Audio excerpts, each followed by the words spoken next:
más concretamente, ¿por qué nos interesa a nosotros recordarlos? Los orígenes del Día Internacional de los Trabajadores se remontan a 1886 en Estados Unidos. A mediados del siglo XIX, tanto en Europa como en Norteamérica, en las emergentes factorías industriales, se exigía a los obreros trabajar 12 y hasta 14 horas diarias durante 6 días a la semana, incluso a niños y mujeres en faenas pesadas y en un ambiente insalubre o tóxico. Aun cuando existía una ley que prohibía trabajar más de 18 horas, salvo casos de necesidad, lo que significaba en la práctica es que un trabajador podía ser obligado a trabajar todo un día completo, las 24 horas. Los emigrantes europeos que llegaban entonces a los Estados Unidos en busca de un mundo mejor, cambiaron los resabios feudales que todavía pesaban sobre sus hombros por la voracidad desbocada de un capitalismo joven que multiplicaba sus ganancias ampliando al máximo la jornada de trabajo. Los trabajadores demandaban la reducción de la jornada laboral a 8 horas, entre otras prestaciones. Ante la presión de los paros, el presidente de Estados Unidos, Andrew Johnson, promulgó una ley que establecía las 8 horas de trabajo diario. Sin embargo, el sector empresarial decidió no acatarla, por lo que los trabajadores de la ciudad industrial de Chicago iniciaron una huelga el 1 de mayo. Cabe recordar que en los inicios de la Revolución Industrial, la ciudad estadounidense de Chicago era la segunda ciudad en número de habitantes de Estados Unidos. Un movimiento liderado por Albert Pearson juntó a más de 80,000 trabajadores. La prensa generalista de Estados Unidos, reaccionaria y alineándose con las tesis empresariales, calificaba el movimiento como indignante e irrespetuoso, delirio de lunáticos poco patriotas, y manifestó que era lo mismo que pedir que se pague un salario sin cumplir ninguna hora de trabajo. El conflicto se extendió a otras ciudades y terminaron parando más de 400,000 obreros en 5,000 huelgas simultáneas.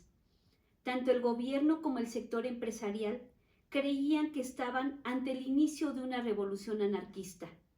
La fábrica McCormick de Chicago no reconoció la victoria de los trabajadores y el 1 de mayo la policía disparó contra los manifestantes en las puertas de la empresa. Los días siguientes murieron más trabajadores, hasta que el cuarto día estalló una bomba contra las fuerzas policiales en la plaza Haymarket, suceso conocido como el atentado de Haymarket. El 21 de junio comenzó el juicio a 31 obreros acusados de haber sido los presuntos promotores del conflicto. Condenaron a 2 de ellos a cadena perpetua, 1 a 15 años de trabajos forzados y 5 a la muerte en la horca. Estas 8 personas se convirtieron en los mártires de Chicago y en su conmemoración se declaró que el 1 de mayo sería el Día Internacional del Trabajador. En la conmemoración del Día del Trabajo en México, nuestra secretaria del Trabajo, Luisa María Alcalde, detalló una serie de logros que se han conseguido en apenas 17 meses del actual gobierno, a pesar de 30 años de una política neoliberal que llevaron a millones de mexicanos a vivir al día, sin poder ahorrar y sin seguridad social.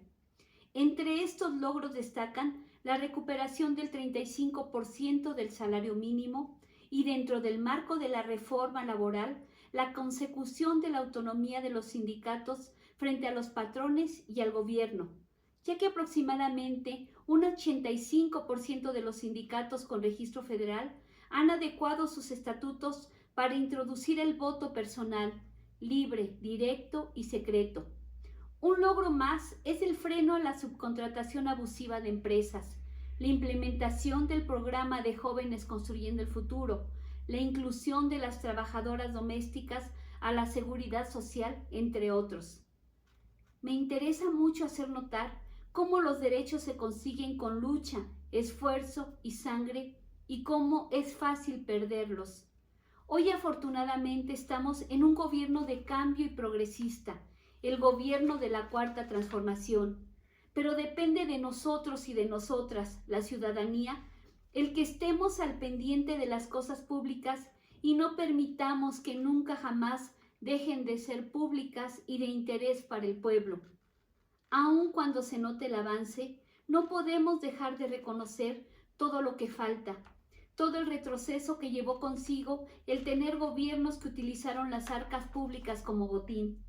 Baste pensar en que a pesar del incremento al salario mínimo, aún es un salario insuficiente. Pensar también en el lastre del desempleo que ahora más que nunca nos amenaza, en el trabajo infantil que persiste en nuestro país y en nuestro estado, y en la falta de miles de empleos formales que conllevan la consiguiente falta de seguridad social. Son retos que todos y todas debemos asumir.